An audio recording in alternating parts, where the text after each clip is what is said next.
ਵਿੱਚੋਂ ਅਸੀਂ 20ਵਾਂ ਅਧਿਆਇ ਪੜਾਂਗੇ। ਪਰ ਪੜਨ ਤੋਂ ਪਹਿਲਾਂ ਅਸੀਂ ਸਮਝ ਸਕੀਏ ਕਿ ਜਿਹੜੀਆਂ ਗੱਲਾਂ ਜਰਮਾਇਆ ਪਰਮੇਸ਼ਵਰ ਨੂੰ ਕਹਿੰਦਾ ਹੈ ਉਹ ਕਿਸ ਹਾਲਤ ਵਿੱਚ ਕਹਿੰਦਾ ਹੈ। ਅਸੀਂ ਜਾਣਦੇ ਕਿ ਪਰਮੇਸ਼ਵਰ ਦੇ ਲੋਕਾਂ ਨੂੰ ਕਈਆਂ ਕਠਿਨਾਈਆਂ, ਬਿਪਤਾ ਅਤੇ ਦੁੱਖਾਂ ਦੇ ਥਾਣੀ ਲੰਘਣਾ ਪੈਂਦਾ। ਪਰਮੇਸ਼ਵਰ ਦੇ ਨਾਲ ਜ਼ਿੰਦਗੀ ਸੌਖੀ ਨਹੀਂ, ਬਲਕਿ ਪਰਮੇਸ਼ਵਰ ਦੇ ਨਾਲ ਜ਼ਿੰਦਗੀ ਔਖੀ ਹੈ। ਜੀਸਸ ਨੇ ਕਿਹਾ, ਜਦ ਤੱਕ ਆਦਮੀ ਆਪਣੀ ਸਲੀਬ ਨਾ ਚੱਕੇ ਅਤੇ ਮੇਰੇ ਮਗਰ ਆਵੇ ਉਹ ਮੇਰਾ ਸੇਵਕ ਨਹੀਂ ਹੋ ਸਕਦਾ। ਕਿਉਂਕਿ ਪਰਮੇਸ਼ਵਰ ਨੇ ਸਾਨੂੰ ਉਹਦੇ ਖਾਤਰ ਦੁੱਖ ਭੋਗਣ ਦੇ ਲਈ ਵੀ ਸੱਦਿਆ। ਅਸੀਂ ਦੇਖਦੇ ਕਿ ਜਰਮਾਇਆ ਦੇ ਸਮੇਂ ਦੁਨੀਆ ਦੀ ਹਾਲਤ ਮਾੜੀ ਸੀ।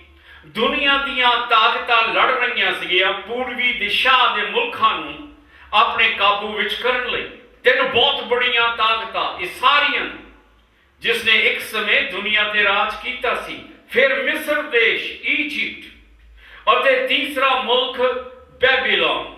ਇਹ ਤਿੰਨੇ ਹੀ ਤਾਕਤਾਂ ਕੋਸ਼ਿਸ਼ ਕਰ ਰਹੀਆਂ ਸੀ ਕਿ ਪੂਰਬੀ ਇਲਾਕੇ ਨੂੰ ਆਪਣੇ ਕਬਜ਼ੇ ਦੇ ਵਿੱਚ ਕਰਨ ਦੇ ਲਈ। ਅਤੇ ਅਸੀਂ ਜਾਣਦੇ ਅੰਤ ਦੇ ਵਿੱਚ ਬੈਬੀਲੋਨ ਜਿੱਤਿਆ। ਬੈਬੀਲੋਨ ਦਾ ਰਾਜਾ ਨੈਬੂਕਦਨੇਜ਼ਰ, ਜਿਹਦੇ ਬਾਰੇ ਅਸੀਂ ਬਾਈਬਲ ਵਿੱਚ ਵੀ ਪੜ੍ਹਦੇ ਹਾਂ, ਡੈਨੀਅਲ ਦੀ ਕਥਾ ਵਿੱਚ ਵੀ ਪੜ੍ਹਦੇ ਹਾਂ ਕਿ ਨੈਬੂਕਦਨੇਜ਼ਰ ਤੇ ਬੈਬੀਲੋਨ ਦੇ ਲੋਕਾਂ ਨੇ ਉਸ ਹਿੱਸੇ ਦੇ ਇਲਾਕੇ ਉੱਤੇ ਰਾਜ ਕੀਤਾ। ਜਰਮਾਇਆ ਇੱਕ ਪਾਦਰੀ ਦਾ ਲੜਕਾ ਸੀ। ਉਹ ਖੁਦ ਆਪ ਪਾਦਰੀ ਸੀ, ਜਾਜਕ ਸੀ ਅਤੇ ਪਰਮੇਸ਼ਵਰ ਦਾ ਪੈਗੰਬਰ ਵੀ ਸੀਗਾ। ਅਤੇ ਆਇਜ਼ਾਇਆ ਨੇ ਭਵਿੱਖਬਾਣੀ 5 ਰਾਜਿਆਂ ਦੇ ਸਮਿਆਂ ਵਿੱਚ ਕੀਤੀ। ਇਹ ਰਾਜੇ ਜੋ ਇਜ਼ਰਾਈਲ ਦੇ ਵਿੱਚ ਰਾਜ ਕਰਦੇ ਸੀ। ਸੋ ਜਰਮਾਇਆ ਨੇ ਜੋਸਾਇਆ ਦੇ ਰਾਜ ਵਿੱਚ ਭਵਿੱਖਬਾਣੀ ਕੀਤੀ, ਯੋਹਾਜ਼ ਦੇ ਰਾਜ ਵਿੱਚ, ਯਹੋਇਆਕਿਮ ਦੇ ਰਾਜ ਵਿੱਚ, ਯਹੋਇਆਚਿਨ ਦੇ ਰਾਜ ਵਿੱਚ ਅਤੇ ਅੰਤ ਜ਼ੈਡੇਕਿਆ ਦੇ ਰਾਜ ਦੇ ਵਿੱਚ ਉਸਨੇ ਭਵਿੱਖਬਾਣੀ ਕੀਤੀ। ਜਰਮਾਇਆ ਐਨਾਥੋਤ ਸ਼ਹਿਰ ਤੋਂ ਸੀ।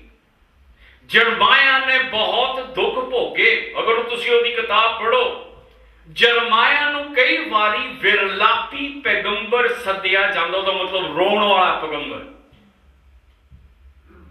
ਅਸੀਂ ਦੇਖਦੇ ਹਾਂ ਕਿ ਜਰਮਾਇਆ ਨੇ ਚਾਹੇ ਕੋਈ ਵੀ ਕਠਿਨਾਈਆਂ ਆਈਆਂ, ਉਸਨੇ ਜੋ ਰੱਬ ਨੇ ਕਿਹਾ ਉਹ ਕੀਤਾ ਅਤੇ ਲੋਕਾਂ ਨੂੰ ਅਗਮਵਾਕ ਸੁਣਾਇਆ, ਚਾਹੇ ਲੋਕਾਂ ਨੇ ਉਹਦੀ ਭਵਿੱਖਬਾਣੀ ਕਬੂਲ ਨਹੀਂ ਕੀਤੀ। ਜਰਮਾਇਆ ਦੇ ਬਾਰੇ ਅਸੀਂ ਦੇਖਦੇ ਹਾਂ ਕਿ ਜਿਹੜੀ ਜਰਮਾਇਆ ਦੀ ਕਿਤਾਬ ਆ ਉਹਦੇ ਵਿੱਚ ਜਿਹੜੇ ਅੱਖਰ ਆ ਬਾਈਬਲ ਦੀਆਂ ਸਾਰੀਆਂ ਕਿਤਾਬਾਂ ਨਾਲੋਂ ਜ਼ਿਆਦਾ ਅੱਖਰ ਆ। ਲੰਬੀ ਕਿਤਾਬ ਆ।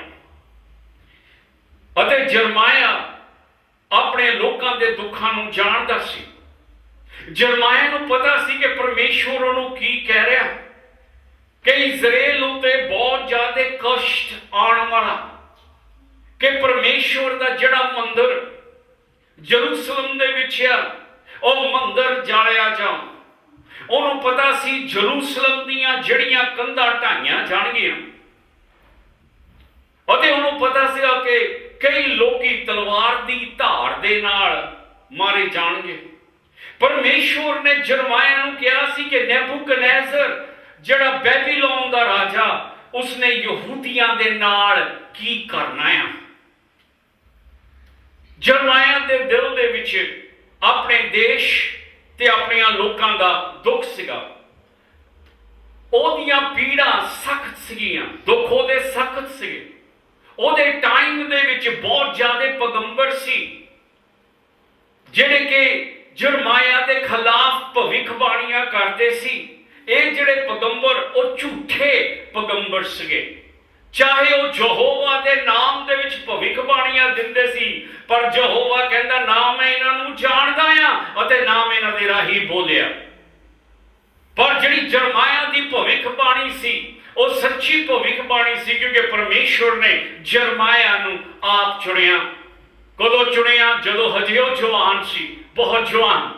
ਜਵਾਨੀ ਵਿੱਚ ਪਰਮੇਸ਼ਵਰ ਉਹਨੂੰ ਚੁਣਦਾ ਅਤੇ ਪਰਮੇਸ਼ਵਰ ਨੇ ਕਿਹਾ ਜਰਮਾਇਆ ਨੂੰ ਤੇਰੀ ਮਾਂ ਦੀ ਕੁੱਖ ਤੋਂ ਮੈਂ ਤੈਨੂੰ ਜਾਣਦਾ।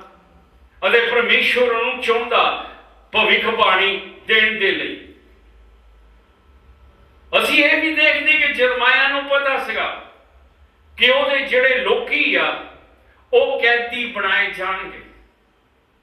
ਉਹਨਾਂ ਨੂੰ ਕੈਦੀ ਬਣਾ ਕੇ ਬੈਬੀਲੋਨ, ਜਿਹੜਾ ਕਿ ਹੁਣ ਇਰਾਕ ਮੁਲਕ ਆ, ਉੱਥੇ ਲਿਜਾਇਆ ਜਾਊਗਾ। ਉਹਨੂੰ ਇਹਨਾਂ ਵੀ ਪਤਾ ਸੀਗਾ ਕਿ ਜਰੂਸਲਮ ਦੇ ਵਿੱਚ ਬਹੁਤ ਬੜਾ ਕਾਲ ਪੈਣ ਵਾਲਾ, ਕਿਉਂਕਿ ਬੈਬੀਲੋਨ ਦੀਆਂ ਫੌਜਾਂ ਜਰੂਸਲਮ ਦੇ ਆਲੇ ਦੁਆਲੇ ਘੇਰਾ ਪਾਣਗੀਆਂ। ਨਾ ਬਾਹਰੋਂ ਸਮਾਨ ਅੰਦਰ ਆ ਸਕਦਾ ਜਰੂਸਲਮ 'ਚ, ਨਾ ਜਰੂਸਲਮ ਦਾ ਸਮਾਨ ਬਾਹਰ ਜਾ ਸਕਦਾ। ਉੱਥੇ ਦਾ ਖਾਣਾ ਮੁੱਕ ਗਿਆ ਅਤੇ ਲੋਕੀ ਭੁੱਖੇ ਮਰਨ ਲੱਗ ਪਏ। ਅਤੇ ਜਰਮਾਇਆ ਕਹਿੰਦਾ ਕਿ ਉਸ ਭੁੱਖ 'ਚ ਤੁਸੀਂ ਆਪਣੇ ਨਿਆਣਿਆਂ ਦਾ ਵੀ ਮਾਂਸ ਖਾਓਗੇ। ਅਤੇ ਜਰਮਾਇਆ ਤਾਂ ਹੀ ਉਹਨੂੰ ਰੋਣ ਵਾਲਾ ਪੈਗੰਬਰ ਕਿਹਾ ਜਾਂਦਾ, ਕਿਉਂਕਿ ਉਹ ਦਿਨ ਰਾਤ ਆਪਣੇ ਲੋਕਾਂ ਦੇ ਲਈ ਪਰਮੇਸ਼ਵਰ ਮੋਰੇ ਰੋਂਦਾ। ਅਫਸੋਸ ਦੀ ਗੱਲ ਇਹ ਆ, ਉਹਨੂੰ ਪਤਾ ਸੀ ਕਿ ਜਿਹੜੀਆਂ ਸਾਰੀਆਂ ਵਿਪਤਾਵਾਂ ਕਾਹਦੇ ਲਈ ਆ ਰਹੀਆਂ, ਉਹਨੂੰ ਪਤਾ ਸੀ, ਪਰ ਲੋਕੀ ਉਹਦੀ ਗੱਲ ਸੁਣਦੇ ਨਹੀਂ ਸੀ। ਇਹ ਸਾਰੀਆਂ ਵਿਪਤਾਵਾਂ ਦਾ ਇੱਕੋ ਇੱਕ ਕਾਰਨ ਸੀ, ਪਾਪ। ਜਰਮਾਇਆ ਨੇ 40 ਸਾਲ ਮਿਹਨਤ ਕੀਤੀ। 40 ਸਾਲ ਉਸਨੇ ਲੋਕਾਂ ਨੂੰ ਝਟਕਾ ਵੀ ਮਾਰੀਆਂ ਕਿ ਉਹ ਮੂਰਤੀ ਪੂਜਾ ਨੂੰ ਛੱਡ ਕੇ ਜੀਂਦੇ ਪਰਮੇਸ਼ਵਰ ਨੂੰ ਮੰਨਣ, ਪਰ ਲੋਕਾਂ ਨੇ ਜਰਮਾਇਆ ਦੀ ਨਹੀਂ ਸੁਣੀ। ਜਰਮਾਇਆ ਨੇ ਉਹਨਾਂ ਨੂੰ ਇਹ ਵੀ ਦੱਸਿਆ ਕਿ ਇਹਨਾਂ ਚੀਜ਼ਾਂ ਤੋਂ ਦੂਰ ਰਹਿਣਾ, ਕਿ ਇਜ਼ਰਾਈਲ ਦਾ ਪਰਮੇਸ਼ਵਰ ਸੱਚਾ ਪਰਮੇਸ਼ਵਰ ਹੈ। ਤਾਂ ਵੀ ਯਹੂਦੀਆਂ ਨੇ ਆਪਣੇ ਬੱਚਿਆਂ ਨੂੰ ਬਾਲ ਦੇਵਤੇ ਮੋਹਰੇ ਅਗਨ ਕੁਰਬਾਨ ਕੀਤਾ। ਉਹਦਾ ਮਤਲਬ ਉਹਨਾਂ ਨੂੰ ਭੇਟਾਂ ਦੇ ਤੌਰ ਤੇ ਜਾਲਿਆ, ਆਪਣੇ ਬੱਚਿਆਂ ਨੂੰ ਵੀ ਬਾਲ ਦੇਵਤੇ ਮੋਹਰੇ। ਸਵਰਗ ਦੀ ਰਾਣੀ ਜਿਹਨੂੰ ਉਹ ਮੰਨਦੇ ਸੀ, ਅਤੇ ਜਿਹੜੇ ਸਵਰਗ ਦੇ ਜਾਂ ਅਸਮਾਨ ਤੇ ਤਾਰੇ ਆ, ਉਹਨਾਂ ਦੀ ਉਹਨੇ ਪੂਜਾ ਕੀਤੀ। ਝੂਠੇ ਪੈਗੰਬਰਾਂ ਦੀ ਉਹਨੇ ਗੱਲ ਸੁਣੀ। ਇਹ ਚੀਜ਼ਾਂ ਸੀ ਜਿਹਦੀ ਵਜ੍ਹਾ ਦੇ ਨਾਲ ਪਰਮੇਸ਼ਵਰ ਦਾ ਸਰਾਪ ਇਜ਼ਰਾਈਲ ਉੱਤੇ ਆਉਣ ਵਾਲਾ ਸੀ। ਜਰਮਾਇਆ ਨੇ ਉਹਨਾਂ ਨੂੰ ਦੱਸਿਆ ਕਿ ਤੁਸੀਂ ਰੱਬ ਦੇ ਸਰਾਪ ਨੂੰ ਰੋਕ ਸਕਦੇ ਆ। ਰੱਬ ਗੁੱਸੇ ਆ, ਪਰ ਉਹਦਾ ਗੁੱਸਾ ਠੰਡਾ ਹੋ ਸਕਦਾ ਅਗਰ ਤੁਸੀਂ ਆਪਣੇ ਪਾਪਾਂ ਤੋਂ ਮੁੜੋ, ਇਹਨਾਂ ਦੇਵੀ ਦੇਵਤਿਆਂ ਤੋਂ ਮੁੜ ਕੇ ਜੀਂਦੇ ਰੱਬ ਨੂੰ ਮੰਨੋ, ਤੋਬਾ ਕਰੋ, ਆਪਣੇ ਬੱਚਿਆਂ ਨੂੰ ਬਾਲ ਦੇਵਤੇ ਮੋਹਰੇ ਅਗਨ ਭੇਟ ਨਾ ਕਰੋ, ਆਪਣੇ ਪਾਪਾਂ ਦੀ ਮਾਫੀ ਮੰਗੋ, ਤਾਂ ਪਰਮੇਸ਼ਵਰ ਤੁਹਾਡੇ ਵੱਲ ਮੁੜੂਗਾ। ਪਰ ਜਿਹੜੇ ਝੂਠੇ ਪੈਗੰਬਰ ਸੀਗੇ, ਉਹ ਲੋਕਾਂ ਨੂੰ ਕਹਿੰਦੇ ਸੀ ਜਰਮਾਇਆ ਦੀ ਗੱਲ ਨਾ ਸੁਣੋ, ਨਬੂਕਦਨੇਜ਼ਰ ਨਹੀਂ ਥੇ ਨਹੀਂ ਹੋਣਾ, ਕੋਈ ਹਮਲਾ ਨਹੀਂ ਹੋਣਾ, ਸਾਰਾ ਕੁਝ ਠੀਕ ਹੋਣਾ। ਅਗਰ ਹਮਲਾ ਹੋ ਗਿਆ, ਰੱਬ ਆਪ ਬਚਾਊਗਾ, ਰੱਬ ਆਪਣੇ ਮੰਦਰ ਨੂੰ ਜੜਨ ਦਊਗਾ। ਉਹਦਾ ਡੇਰਾ ਜਰੂਸਲਮ ਦੇ ਵਿੱਚ ਆ, ਕਿਆ ਪਰਮੇਸ਼ਵਰ ਆਪਣੇ ਡੇਰੇ ਨੂੰ ਜਲਣ ਦਊਗਾ? ਨਹੀਂ। ਯਹੂਦੀਆਂ ਨੂੰ ਕਹਿਣ ਲੱਗੇ ਕਿ ਰੱਬ ਆਪਣੇ ਸ਼ਹਿਰ ਜਰੂਸਲਮ ਦੀਆਂ ਕੰਧਾਂ ਢਹਿਣ ਦਊਗਾ?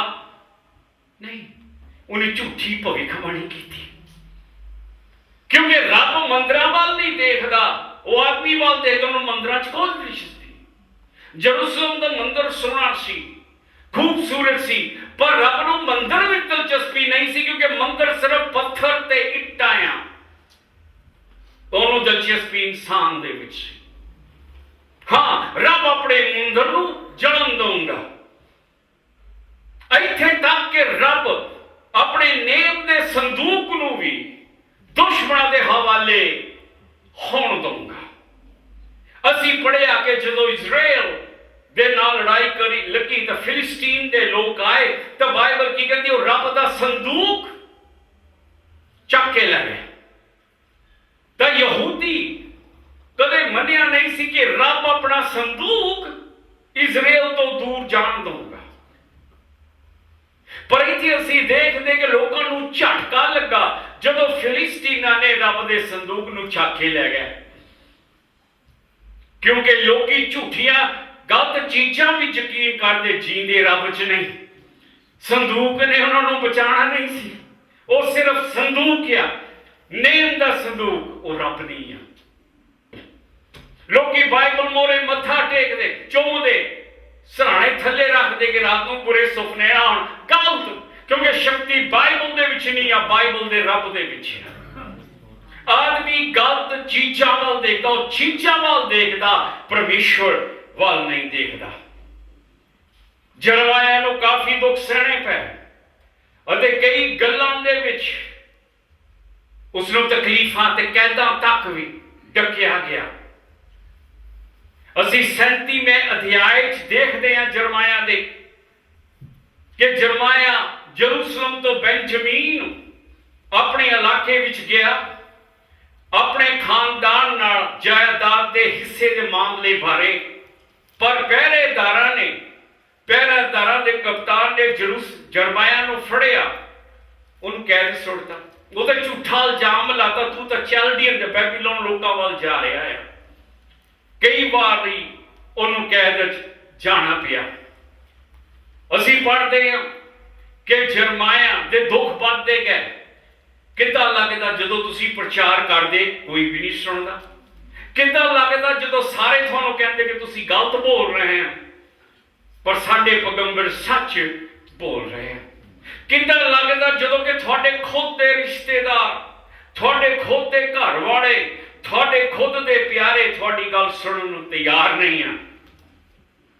ਤਾਂ ਤੁਸੀਂ ਉਹ ਜਰਮਾਇਆ ਦੀ ਹਾਲਤ ਨੂੰ ਵੀ ਸਮਝੋਗੇ ਕਿ ਉਹਨੂੰ ਕਿਸ ਤਰ੍ਹਾਂ ਲੱਗਾ ਜਦੋਂ ਲੋਕਾਂ ਨੇ ਉਹਦੀ ਗੱਲ ਵੀ ਨਹੀਂ ਸੁਣੀ। ਉਹਨੂੰ ਕੀ ਮਹਿਸੂਸ ਹੋਇਆ? ਭਵਿੱਖਬਾਣੀ ਜਰਮਾਇਆ ਕੋਲ ਆਈ ਅਤੇ ਝੂਠਿਆਂ ਪੈਗੰਬਰਾਂ ਨੇ ਕਿਹਾ ਕਿ ਜਰਮਾਇਆ ਗਲਤ ਕਹਿੰਦਾ ਕਿ ਯਰੂਸ਼ਲਮ ਚਾਹੇ ਕਬਜ਼ੇ ਵਿੱਚ ਆ ਗਿਆ, ਕੈਦੀ ਚਾਹੇ ਚਲੇ ਗਏ, ਰੱਬ ਜਲਦੀ ਕੈਦੀਆਂ ਨੂੰ ਬੈਬੀਲੋਨ ਜਾਂ ਇਰਾਕ ਤੋਂ ਮੁੜ ਕੇ ਵਾਪਸ ਲਿਆਉ। ਜਰਮਾਇਆ ਕਹਿੰਦਾ ਨਹੀਂ, ਲੋਕਾਂ ਨੂੰ ਸੁਨੇਹਾ ਦੇ ਦਿਓ, ਆਪਣੇ ਘਰ ਉੱਥੇ ਬਣਾਓ, ਅੰਗੂਰੀ ਬਾਗ ਬੀਜੋ, ਕਿਉਂਕਿ ਤੁਸੀਂ ਇੰਨੀ ਜਲਦੀ ਨਹੀਂ ਆਉਣਾ। ਪਰਮੇਸ਼ਵਰ ਦੇ ਵਾਕ ਕਹਿੰਦੇ 70 ਸਾਲ ਤੁਸੀਂ ਇਰਾਕ ਦੇ ਵਿੱਚ ਜਾਂ ਬੈਬੀਲੋਨ ਦੇ ਵਿੱਚ ਰਹਿ ਕੇ ਫਿਰ ਵਾਪਸ ਆਪਣੇ ਮੁਲਕਾਂ ਨੂੰ ਆਉਣਾ। ਤਾਂ ਜਿਹੜੇ ਪੈਗੰਬਰ ਤੁਹਾਨੂੰ ਕਹਿ ਰਹੇ ਕਿ ਜਲਦੀ ਆਉਣਾ, ਉਹ ਸੱਚ ਨਹੀਂ ਕਹਿ ਰਹੇ, ਬਲਕਿ ਉਹ ਝੂਠ ਕਹਿ ਰਹੇ ਆ, ਕਿਉਂਕਿ ਤੁਸੀਂ ਜਲਦੀ ਨਹੀਂ ਆਉਣਾ। 11ਵੇਂ ਅਧਿਆਇ 'ਚ ਅਸੀਂ ਪੜ੍ਹਦੇ ਜਰਮਾਇਆ ਦੇ ਅਨਾਥੋਤ ਦੇ ਲੋਕ। ਕਿਹੜੇ ਲੋਕ? ਅਨਾਥੋਤ ਕਿਹੜੇ ਲੋਕ? ਉਹਦੇ ਪਿੰਡ ਦੇ ਲੋਕ, ਜਰਮਾਇਆ ਦੇ ਸ਼ਹਿਰ ਦੇ ਲੋਕ। ਉਹਨਾਂ ਨੇ ਜਰਮਾਇਆ ਦੀ ਜਾਨ ਲੈਣੀ ਚਾਹੀ। ਉਹ ਕਹਿਣ ਲੱਗੇ ਜਰਮਾਇਆ ਨੂੰ ਆਪਣਾ ਮੂੰਹ ਬੰਦ ਕਰ ਲਾ, ਯਹੋਵਾ ਦੇ ਨਾਮ ਦੇ ਵਿੱਚ ਸਾਨੂੰ ਕੋਈ ਗੱਲ ਨਾ ਕਹਿ, ਯਹੋਵਾ ਦੇ ਨਾਮ ਦੇ ਵਿੱਚ ਤੂੰ ਕੋਈ ਭਵਿੱਖਬਾਣੀ ਨਾ ਕਰ ਕਿ ਤੂੰ ਸਾਡੇ ਹੱਥੋਂ ਮਾਰਿਆ ਨਾ ਜਾਵੇ। ਤਾਂ ਰੱਬ ਨੂੰ ਪਤਾ ਸੀਗਾ ਸਿਰਫ ਐਨਾਥੋਤ ਦੇ ਲੋਕ ਨਹੀਂ, ਉਹਦੇ ਪਿੰਡ ਦੇ ਲੋਕ ਨਹੀਂ, ਬਲਕਿ ਉਹਦੇ ਖੁਦ ਦੇ ਰਿਸ਼ਤੇਦਾਰ, ਕਿਉਂਕਿ ਤੁਹਾਡੇ ਦੁਸ਼ਮਣ ਉਹੀ ਹੋਣਗੇ ਜਿਹੜੇ ਤੁਹਾਡੇ ਲਾਗੇ ਆ। ਅਸੀਂ ਪੜ੍ਹਦੇ 12ਵਾਂ ਅਧਿਆਇ 6ਵੀਂ ਐਤ ਕੀ ਕਹਿੰਦੀ ਆ। ਰੱਬ ਜਾਣਦਾ ਜਿਹੜੇ ਲੋਕੀ ਤੁਹਾਡੇ ਉਰਲੇ ਗੱਲਾਂ ਕਰਦੇ, ਮਤਾ ਪਕਾਉਂਦੇ ਤੁਹਾਨੂੰ ਨਾਸ਼ ਕਰਨ ਲਈ, ਹੋ ਸਕੇ ਤੁਹਾਨੂੰ ਨਾ ਪਤਾ ਹੋਵੇ, ਕਿਉਂਕਿ ਉਹਨਾਂ ਦੀਆਂ ਮਿੱਠੀਆਂ ਜ਼ਬਾਨਾਂ ਤੁਹਾਨੂੰ ਭੁਲੇਖੇ 'ਚ ਪਾ ਸਕਦੀਆਂ। ਪਰ ਰੱਬ ਦਾ ਸ਼ੁਕਰੀਆ, ਰੱਬ ਜਾਣਦਾ ਲੋਕੀ ਤੁਹਾਡੇ ਬਾਰੇ ਕੀ ਸੋਚਦੇ ਆ। ਰੱਬ ਉਹਨੂੰ ਕੀ ਕਹਿੰਦਾ? ਤੇਰੇ ਭਰਾਵਾਂ ਨੇ ਵੀ ਕੀ ਕਹਿੰਦਾ? ਪਰਮੇਸ਼ਵਰ ਕਹਿੰਦਾ ਜਰਮਾਇਆ ਆਪਣੇ ਭਰਾਵਾਂ ਤੇ ਵੀ ਨਾ ਯਕੀਨ ਕਰੀ, ਚਾਹੇ ਉਹ ਮਿੱਠਾ ਬੋਲਦੇ ਆ, ਭਾਜੀ ਕਰਦੇ ਆ, ਕਿਉਂਕਿ ਰੱਬ ਉਹਨਾਂ ਦੇ ਦਿਲਾਂ ਨੂੰ ਜਾਣਦਾ। ਤੇਰੇ ਭਰਾਵਾਂ ਨੇ ਵੀ, ਤੇਰੇ ਪਿਤਾ ਦੇ ਘਰਾਣੇ ਨੇ ਵੀ, ਉਹਨਾਂ ਨੇ ਵੀ ਤੇਰੇ ਨਾਲ ਛਲ ਕੀਤਾ ਹੈ। ਇਹਨਾਂ ਨੇ ਤੇਰੇ ਪਿੱਛੇ ਉੱਚੀ ਦੇ ਕੇ ਪੁਕਾਰਿਆ, ਉਹਨਾਂ ਦਾ ਬਸਾ ਨਾ ਕਰ, ਭਾਵੇਂ ਉਹ ਤੇਰੇ ਨਾਲ ਚੰਗਾ ਬੋਲਣ। ਚਾਹੇ ਤੇਰੇ ਭੈਣ ਭਰਾ ਮਿੱਠਾ ਬੋਲਦੇ, ਭਾਜੀ ਕਰਦੇ ਫਿਰਦੇ ਆ, ਚਾਹੀਦਾ ਮੈਂ ਉਹਨਾਂ ਦੀਆਂ ਗੱਲਾਂ ਸੁਣੀਆਂ, ਤੇਰੇ ਬਾਰੇ ਕੀ ਕਹਿੰਦੇ, ਉਹਨਾਂ ਦੀਆਂ ਸੋਚਾਂ ਮੈਂ ਜਾਣਦਾ, ਉਹ ਤੇਰੇ ਬਾਰੇ ਕੀ ਕਹਿੰਦੇ ਆ। ਅਸੀਂ ਰੱਬ ਦਾ ਸ਼ੁਕਰ ਕਰ ਸਕਦੇ ਕਿ ਰੱਬ ਸਾਡਾ ਧਿਆਨ ਰੱਖਦਾ, ਕਿ ਹੋ ਸਕੇ ਲੋਕੀ ਸਾਨੂੰ ਭੁਲੇਖਿਆਂ 'ਚ ਪਾਣ, ਪਰ ਰੱਬ ਜਾਣਦਾ ਲੋਕੀ ਸਾਡੇ ਬਾਰੇ ਕੀ ਸੋਚਦੇ, ਕੀ ਕਹਿੰਦੇ ਆ। ਅਤੇ ਜਦੋਂ ਬੁਰੀਆਈ ਕਰਨ ਆਣਗੇ, ਰੱਬ ਸਾਨੂੰ ਪਹਿਲਾਂ ਹੀ ਦੱਸ ਦੋ। ਰੱਬ ਨੇ ਜਰਮਾਇਆ ਨੂੰ ਕਿਹਾ ਬਸਾ ਨਾ ਕਰੀ, ਇਹ ਭਾਜੀ ਕਹਿੰਦੇ ਮਗਰ ਨਾ ਨੱਠੀ, ਇਹ ਸਾਰੇ ਤੇਰੇ ਖਿਲਾਫ ਆ। ਕਾਹਦੇ ਲਈ? ਕਿਉਂਕਿ ਪਰਮੇਸ਼ਵਰ ਦੇ ਨਾਮ ਤੇ ਉਹ ਬੋਲਿਆ। 26ਵੀਂ ਅਧਿਆਇ ਪੜ੍ਹਦੇ ਹਾਂ। ਜਰਮਾਇਆ 2 ਦੇ ਵਿੱਚ ਕੀ ਕਹਿੰਦਾ? ਪਾਦਰੀਆਂ ਨੇ, ਪੈਗੰਬਰਾਂ ਨੇ ਤੇ ਲੋਕਾਂ ਨੇ ਜਰਮਾਇਆ ਨੂੰ ਭਵਿੱਖਬਾਣੀ ਕਰਦੇ ਸੁਣਿਆ। ਉਹ ਜਰਮਾਇਆ ਨੂੰ ਜਾਨੋਂ ਮਾਰਨਾ ਚਾਹੁੰਦੇ ਸੀ, ਪਰ ਅਫਸਰਾਂ ਨੇ, ਸਾਰੇ ਲੋਕਾਂ ਨੇ ਪਾਦਰੀਆਂ ਪੈਗੰਬਰਾਂ ਨੂੰ ਕਿਹਾ, ਇਹ ਆਦਮੀ ਮੌਤ ਦੇ ਯੋਗ ਨਹੀਂ, ਕਿਉਂਕਿ ਜਰਮਾਇਆ ਪ੍ਰਭੂ ਦੇ ਨਾਮ ਵਿੱਚ ਬੋਲਿਆ। ਕਿੰਨੀ ਵਾਰੀ ਇਸ ਆਦਮੀ ਉੱਤੇ ਮੌਤ ਦੀ ਧਮਕੀ ਆਈ। ਆਪਾਂ ਸਿਰਫ ਕਹਾਣੀ ਪੜ੍ਹਦੇ ਹਾਂ। ਕੱਲ ਨੂੰ ਜੇ ਕੋਈ ਤੁਹਾਨੂੰ ਕਹੇ ਮੈਂ ਤੈਨੂੰ ਮਾਰ ਦੇਣਾ, ਤੁਸੀਂ ਮਹਿਸੂਸ ਕਰੋ ਤੁਸੀਂ ਕਿੱਦਾਂ ਦੇ ਡਰ ਵਿੱਚ ਰਹੋਗੇ। ਦਿਨ ਰਾਤ ਤੁਸੀਂ ਡਰੋਗੇ ਕੋਈ ਮੈਨੂੰ ਮਾਰ ਨਾ, ਸੱਚੀ ਨਾ ਮਾਰ ਦੇਵੇ, ਮੇਰੇ ਘਰ ਨਾ ਆ ਜਾਵੇ ਕੋਈ ਬੂਹਾ ਭੰਨ ਕੇ ਮੈਨੂੰ ਮਾਰ ਨਾ ਦੇਵੇ। ਜਦੋਂ ਤੁਸੀਂ ਸੜਕ 'ਚ ਤੁਰੋਗੇ ਤੁਸੀਂ ਡਰ ਕੇ ਤੁਰਦੇ ਜਾਓ ਕੋਈ ਮੇਰਾ ਪਿੱਛਾ ਨਾ ਕਰਦਾ। ਪਰ ਜਰਮਾਇਆ ਬਾਰ-ਬਾਰ ਉਹਨੂੰ ਮੌਤ ਦੀਆਂ ਧਮਕੀਆਂ ਦਿੱਤੀਆਂ ਗਈਆਂ। ਉਹਦਾ ਕਸੂਰ ਕੀ ਸੀ ਕਿ ਉਹ ਯਹੋਵਾ ਦੇ ਨਾਮ ਵਿੱਚ ਬੋਲਿਆ। ਪਰ ਫਿਰ ਵੀ ਲੋਕੀ ਨਫ਼ਰਤ ਕਿਉਂ ਕਰਦੇ ਸੀ? ਕਿਉਂਕਿ ਲੋਕੀ ਉਹ ਸੁਣਨਾ ਚਾਹੁੰਦੇ ਜੋ ਚਾਹੁੰਦੇ ਆ, ਉਹ ਨਹੀਂ ਚਾਹੁੰਦੇ ਜੋ ਰੱਬ ਦੱਸਦਾ। ਕਿਉਂਕਿ ਬਾਣੀ ਜਿਹੜੀ ਰੱਬ ਦੀ ਸੀ ਉਹ ਯਹੂਦੀਆਂ ਲਈ ਮਿੱਠੀ ਨਹੀਂ ਸੀ, ਬਾਣੀ ਵਿੱਚ ਕੜਕਤਣ ਸੀ, ਕਿਉਂਕਿ ਉਹਨੇ ਪਾਪ ਕੀਤਾ। ਬਾਣੀ ਕੀ ਕਹਿੰਦੀ? ਬੈਬੀਲੋਨ ਦੇ ਵਿੱਚੋਂ ਕਹਿੰਦੀ ਹੋ ਕੇ ਜਾਣਗੇ, ਯਰੂਸ਼ਲਮ ਡਿੱਗੂਗਾ, ਨੈਬੂਕਦਨੇਜ਼ਰ ਦੇ ਹੱਥ ਦੇ ਵਿੱਚ ਆਊਂਗਾ, ਮੰਦਰ ਜਾਲਿਆ ਜਾਊਂਗਾ, ਸ਼ਹਿਰ ਦੀਆਂ ਕੰਧਾਂ ਢਾਈਆਂ ਜਾਣਗੀਆਂ। ਉਹ ਸੁਣਨਾ ਨਾ ਸੋਚਾਂਗੇ।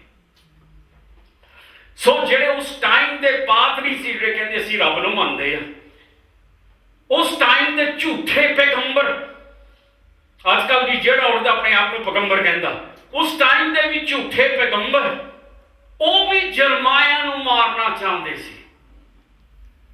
ਕਾਹਦੇ ਲਈ? ਕਿਉਂਕਿ ਨਹੀਂ ਸੁਣੀ ਉਹ ਬਾਣੀ ਜੋ ਜਰਮਾਇਆ ਨੇ ਕਹੀ, ਉਹ ਸੁਨੇਹਾ ਕਿ ਕਿੱਦਾਂ ਉਹ ਖੁਦ ਆਪਣੇ ਨਿਆਣਿਆਂ ਦਾ ਮਾंस ਖਾਣਗੇ, ਇੰਨੀ ਭੁੱਖ ਹੋਊਗੀ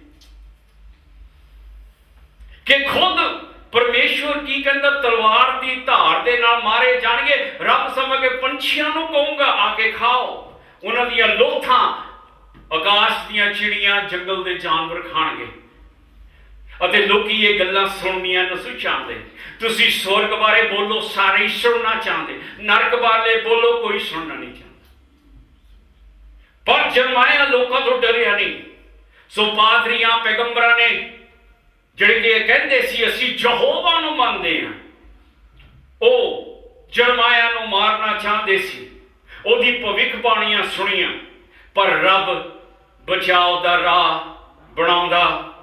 ਅਤੇ ਜਿਹੜੇ ਅਫਸਰ ਤਾਂ ਆਮ ਲੋਕੀ ਸੀਗੇ, ਉਹਨੀ ਪਾਦਰੀਆਂ ਪੈਗੰਬਰਾਂ ਨੂੰ ਰੋਕਿਆ ਕਿ ਸਾਹਿਬ ਮੈਨੂੰ ਤੁਸੀਂ ਮਾਰ ਨਹੀਂ ਸਕਦੇ, ਇਹ ਚਾਹੇ ਸੱਚਾ ਚਾਹੇ ਝੂਠਾ, ਇਹ ਰੱਬ ਦੇ ਨਾਮ ਦੇ ਵਿੱਚ ਬੋਲਿਆ, ਯਹੋਵਾ ਦੇ ਨਾਮ ਦੇ ਵਿੱਚ ਇਸਨੇ ਭਵਿੱਖਬਾਣੀ ਕੀਤੀ। ਫਿਰ ਅਸੀਂ ਕਹਾਂ ਪੜ੍ਹਦੇ 32ਵਾਂ ਚੀਜ਼ਾਂ ਮੈਂ ਤੁਹਾਨੂੰ ਤਾਂ ਦੱਸਦਾ ਕਿ ਜਦੋਂ ਅਸੀਂ 20ਵਾਂ ਅਧਿਆਇ ਪੜ੍ਹਨੇ ਤੁਸੀਂ ਸਮਝੋਗੇ ਕਿ ਜਰਮਾਇਆ ਕਿਉਂ ਇੰਨੀ ਉਦਾਸੀ ਦੇ ਵਿੱਚ ਡਿੱਗਿਆ ਆ, ਕਿਉਂ ਹੋਰ ਹੀ ਤਰ੍ਹਾਂ ਦੀਆਂ ਇਹੋ ਜਿਹੀਆਂ ਗੱਲਾਂ ਉਹ ਕਰ ਰਿਹਾ। ਉਹਦੀ ਹਾਲਤ ਨੂੰ ਸਮਝਣ ਲਈ ਕਿ ਆਦਮੀ ਕਿਸ ਚੀਜ਼ਾਂ ਦੇ ਰਾਹੀਂ ਗਿਆ। ਜ਼ੈਦਕਿਯਾਹ ਜਿਹੜਾ ਕਿ ਯਹੂਦੀਆ ਦਾ ਰਾਜਾ ਸੀ, ਉਸਨੇ ਜਰਮਾਇਆ ਨੂੰ ਕੈਦ ਵਿੱਚ ਬੰਦ ਕਰ ਦਿੱਤਾ, ਕਿਉਂਕਿ ਜਰਮਾਇਆ ਨੇ ਕਿਹਾ ਸੀਗਾ ਕਿ ਨੈਬੂਕਦਨੇਜ਼ਰ ਨੇ ਸਾਰਿਆਂ ਨੂੰ ਬੰਦੀ ਬਣਾ ਕੇ ਜਾਂ ਕੈਦੀ ਬਣਾ ਕੇ ਬੈਬੀਲੋਨ ਨੂੰ ਲੈ ਜਾਣਾ।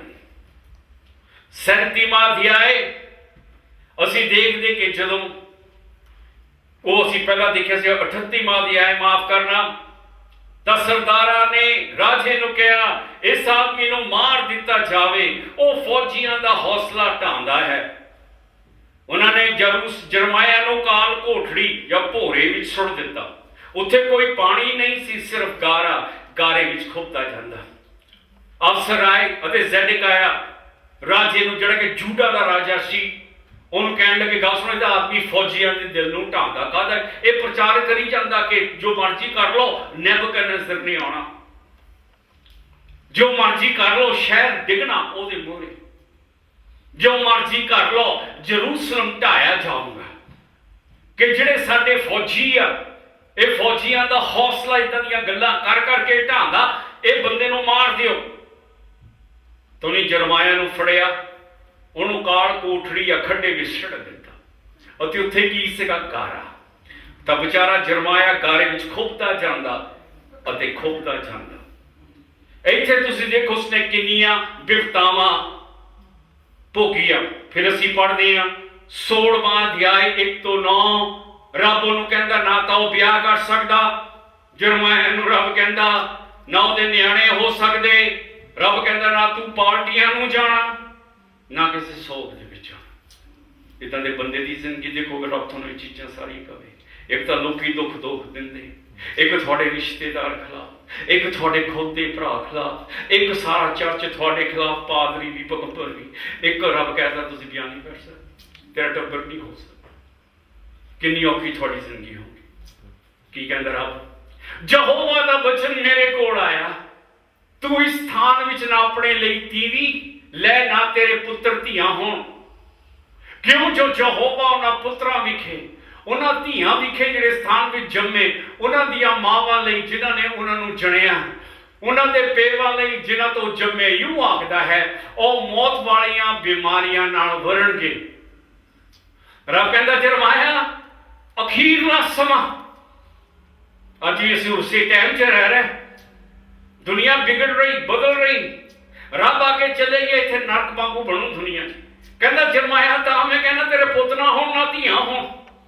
ਜਰਮਾਇਆ ਵਿਆਹ ਨਾ ਕਰੀ, ਕਿਉਂਕਿ ਹੁਣ ਟਾਈਮ ਨਹੀਂ ਵਿਆਹ ਕਰਾਉਣ ਦਾ, ਟਾਈਮ ਨਹੀਂ ਨਿਆਣੇ ਜਮਾਉਣ ਦਾ, ਕਿਉਂਕਿ ਬਹੁਤ ਬੜਾ ਭੈੜਾ ਸਮਾਂ ਆ ਰਿਹਾ। ਕਿਆ ਤੂੰ ਚਾਹੂੰਗਾ ਤੇਰੇ ਪੁੱਤ ਧੀਆਂ ਇਦਾਂ ਦੇ ਸਮੇਂ ਵਿੱਚ ਰਹਿਣ?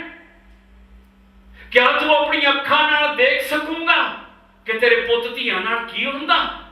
ਰੱਬ ਕੀ ਕਹਿੰਦਾ? ਅਸੀਂ ਪੜ੍ਹਦੇ ਕੀ ਕਹਿੰਦਾ ਹੈ? ਚੌਥੀ, ਉਹ ਮੌਤ ਵਾਲੀਆਂ ਬਿਮਾਰੀਆਂ ਨਾਲ ਮਰਨਗੇ। ਇੱਥੇ ਬਹੁਤ ਬੁਰਾ ਟਾਈਮ ਆ ਰਿਹਾ ਜੂੜਾ ਦੇ ਵਿੱਚ। ਲੋਕਾਂ ਨੇ ਦੁੱਖਾਂ ਬਿਮਾਰੀਆਂ ਨਾਲ ਮਰਨਾ। ਜਰਮਾਇਆ ਨਾ ਕੋਈ ਵਿਰਲਾਪ ਕਰੇਗਾ, ਉਹਨਾਂ ਨੂੰ ਕੋਈ ਪਿੱਟਣ ਵਾਲਾ ਵੀ ਨਾ ਹੋਊਗਾ, ਕਿ ਉਹਨਾਂ ਦੇ ਮਾਪੇ ਵੀ ਮਰ ਜਾਣਗੇ, ਉਹਨਾਂ ਲਈ ਕੋਈ ਰੋਣ ਵਾਲਾ ਵੀ ਨਾ ਹੋਊਗਾ। ਇਦਾਂ ਦਾ ਸਮਾਂ ਆ ਰਿਹਾ ਜਰਮਾਇਆ। ਇਸ ਕਰਕੇ ਮੈਂ ਕਹਿੰਦਾ ਤੂੰ ਵਿਆਹ ਨਾ ਕਰਾਏ। ਨਿਆਣੇ ਇਹਨਾਂ ਲਈ ਤੁਸੀਂ ਨਹੀਂ ਚਾਹੋਗੇ ਆਪਣੇ ਨਿਆਣਿਆਂ ਨੂੰ ਅੱਖਾਂ ਨਾਲ ਇਹ ਦੁੱਖ ਦੇ ਭੋਗਦੇ। ਕੀ ਕਹਿੰਦਾ? ਫਿਰ ਕਹਿੰਦਾ ਨਾ ਉਹ ਦੱਬੇ ਜਾਣਗੇ, ਨਿਆਣੇ ਸਾਰੇ ਸੜਕ 'ਚ ਉੱਤੇ ਲੰਮੇ ਪੈਣਗੇ, ਮਰਿਓ। ਉਹਨਾਂ ਦੀਆਂ ਲੋਥਾਂ ਉੱਦਾਂ ਹੀ ਸੜਕਾਂ 'ਚ ਹੋਣਗੀਆਂ। ਕੌਣ ਦੱਬੂਗਾ ਜਦੋਂ ਮਾਪੇ ਵੀ ਮਰ ਗਏ? ਕੌਣ ਦੱਬੂਗਾ ਜਦੋਂ ਰਿਸ਼ਤੇਦਾਰ ਵੀ ਦੱਬ ਕੇ ਮਰ ਗਏ? ਚਾਰੇ ਪਾਸੇ ਵਿਪਤਾ, ਵਿਰਲਾਪ ਤੇ ਹਨੇਰਾ ਹੋ। ਉਹ ਕੀ ਕਹਿੰਦਾ?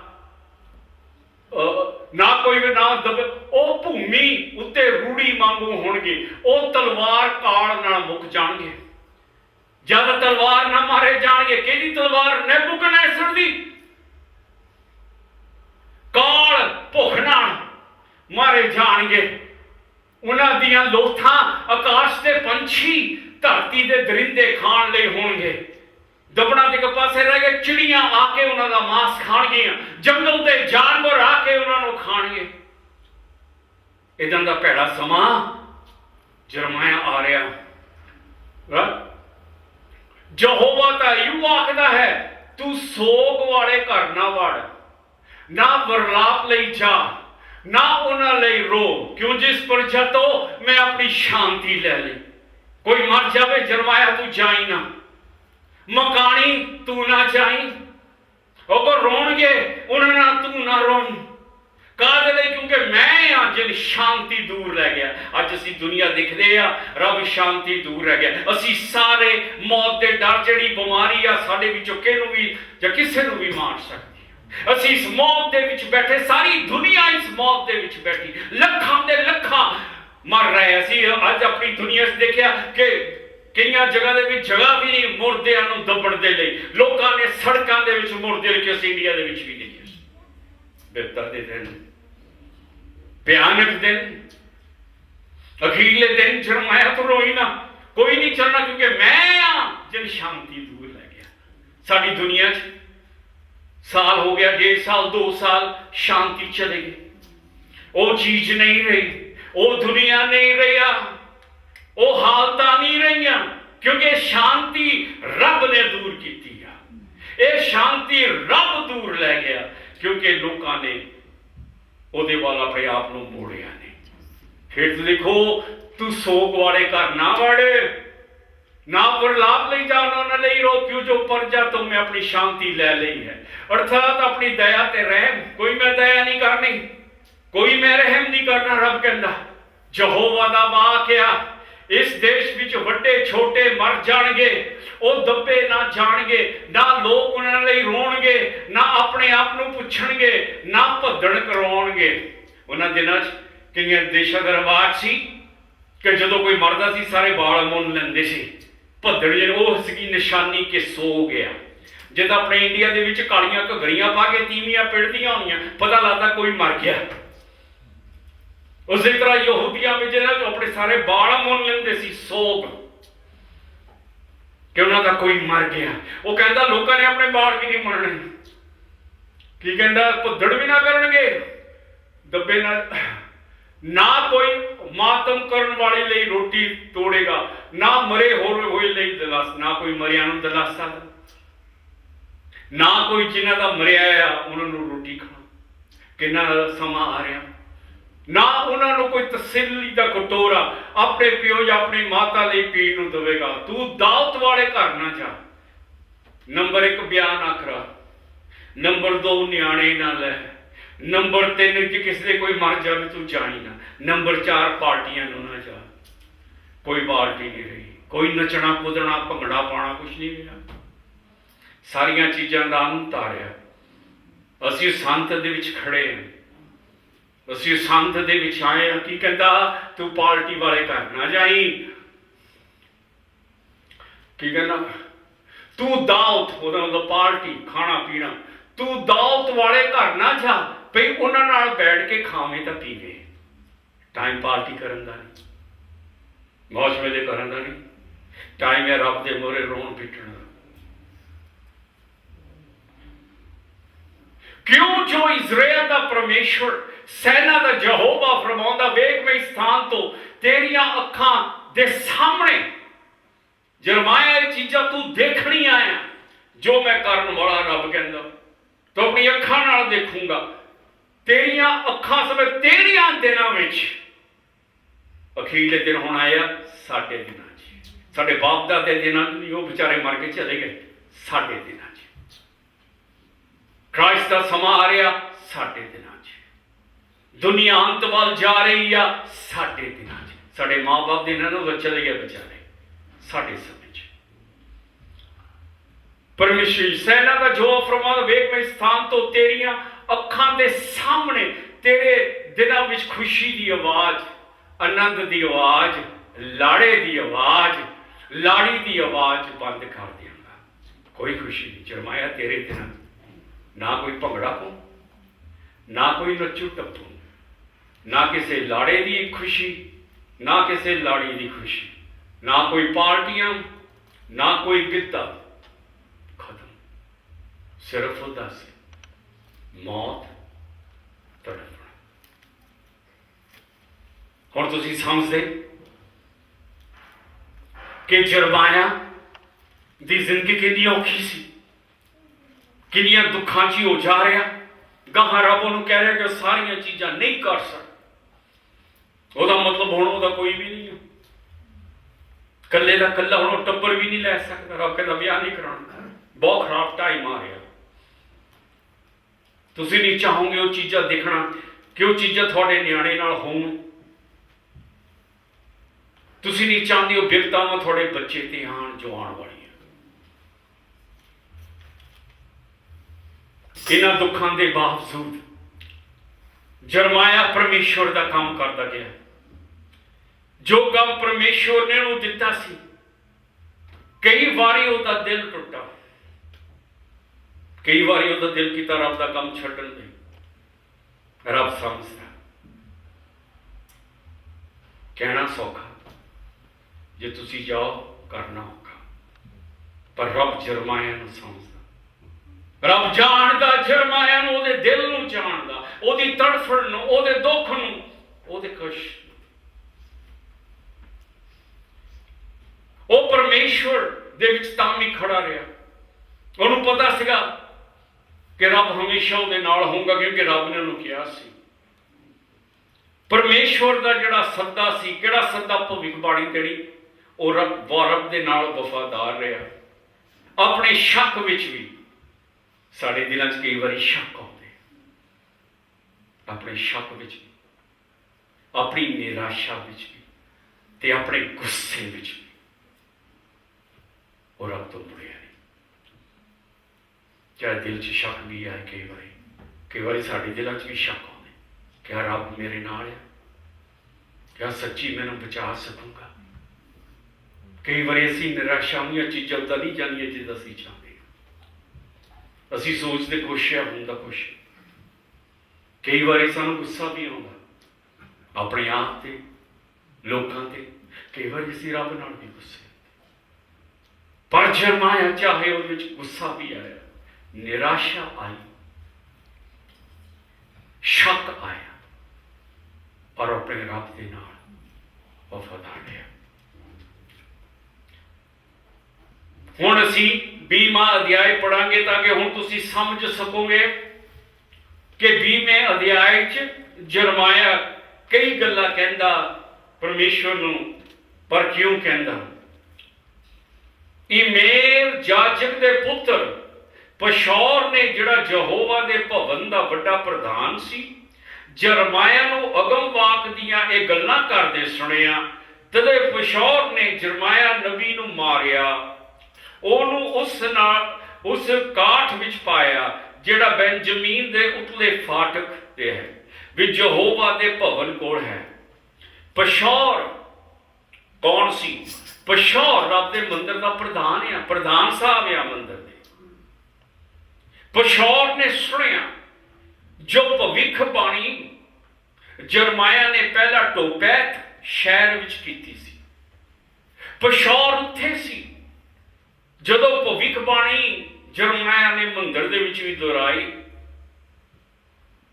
अते पशौर जरमाया दे नाल गुस्से हो गया। उसने जरमाया नूं पहला तो कटवाया अते फिर उन्होंने कोठरी च बंद करता। हो सके उहदे हत्थां पैरां संगल बनते।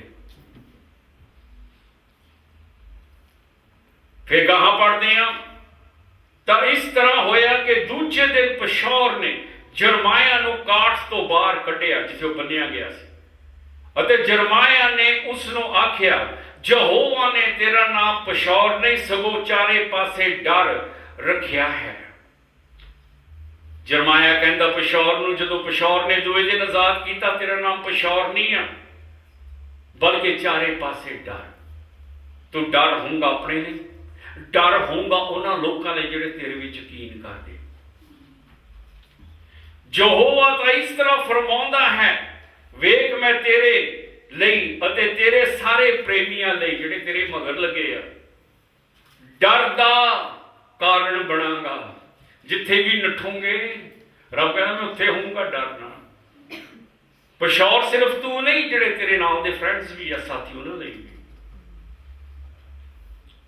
ਉਹ ਆਪਣੇ ਵੈਰੀਆਂ ਦੀ ਤਲਵਾਰ ਨਾਲ ਡਿਗਣਗੇ, ਉਹ ਤੇਰੀਆਂ ਅੱਖਾਂ ਦੇਖਣਗੀਆਂ। मैं सारे यूदा नूं बाबल दे राजे हाथ विच दे दियांगा। रब कहंदा कि जरूसलम जरूर जाऊं नेबुकदनेज़र दे हत्थां च, बैबीलोन दे हत्थां च। ਉਹ उन्हां नूं कैद करके बाबल नूं लै जावेगा। बाबल जिथे कि हुण इराक है, उन्हां नूं तलवार नाल मारेगा। नाले में शहर विच सारा धन, ओदी सारी खट्टी, ओदियां सारे ओदे सारियां बहुमुल्ला चीज़ां यहोवा दे राजे दे सारे, यूदा दे राजे दे सारे खजाने उन्हां वैरियां दे हाथ विच दियांगा। उन्हां नूं लुट लैणगे, उन्हां नूं फड़ के बाबल नूं लै जाणगे। हे पशौर तू, ये सारे कैदी होके बाबल नूं जाणगे। वो कहंदा नेबुकदनेज़र उसने लुट मार बचाणी, सोना चांदी सारा खो के लै जाना। इत्थे तक के रब दे मंदिर दे बर्तन भी उसने चक के लै जाने। ते पशौर तू भी कैदी बन के बैबीलोन नूं जाऊंगा। तू उत्थे जावेगा, उत्थे मरेगा कि तेरी मौत इत्थे नहीं होनी। पशौर तेरी मौत बैबीलोन च होनी। तू मनु के मेरे वचन जो मैं कहे वो सच है। तू उत्थे जावेगा, उत्थे मरेगा, उत्थे तू दफनाया जावेगा। तू और तेरे सारे प्रेमी, वो भी लोग जिहड़े तेरे मगर लगे हो, उन्होंने नाल भी उही हाल हो। क्यों जो देवता डिगदा उहदे पुजारी भी नाल ही डिगदे आ। ते झूठे अगमवाक कीते, क्योंकि पशौर तो लोकां नूं रब दे नाम च झूठ दस्सिया, झूठ भविखबाणियां कीतियां। हुण जरमाया प्रार्थना करता परमेश्वर मोरे, तो हुण असीं जाणांगे किदां दीयां गल्लां जरमाया क्यों कहता। हे यहोवा तैं मैनू भरमाया, और रब ते दोष लांदा, रब तेरा कसूर, तू मैनू भुलेखे च पाया, तू मैनू भरमाया। देखे असीं कहंदे इदां दीयां गल्लां क्यों करदा है, पर तां मैं सारी कथा दसी ताकि समझ सकी कि अंदरों खत्म हो चुका। अते रब उहनूं जाणदा की कहंदा, हे यहोवा तैं मैनू भरमाया तां मैं भरम गया। तू मेरे नालों तकड़ा मैं की करदा, तू मेरे उत्ते प्रबल पै गया है। मैं सारा दिन हासा बन गया हाँ, मैं तो हुण दुनिया लई तमाशा, सारे मेरे वाल हसदे हैं। काहदे लई? क्योंकि मैं तेरी गल सुनी। रब इज्जत मानता की मिलना सी, सारे मेरे वाल देख के हसदे हैं, सारे ही मेरा मखौल उड़ाउंदे आ।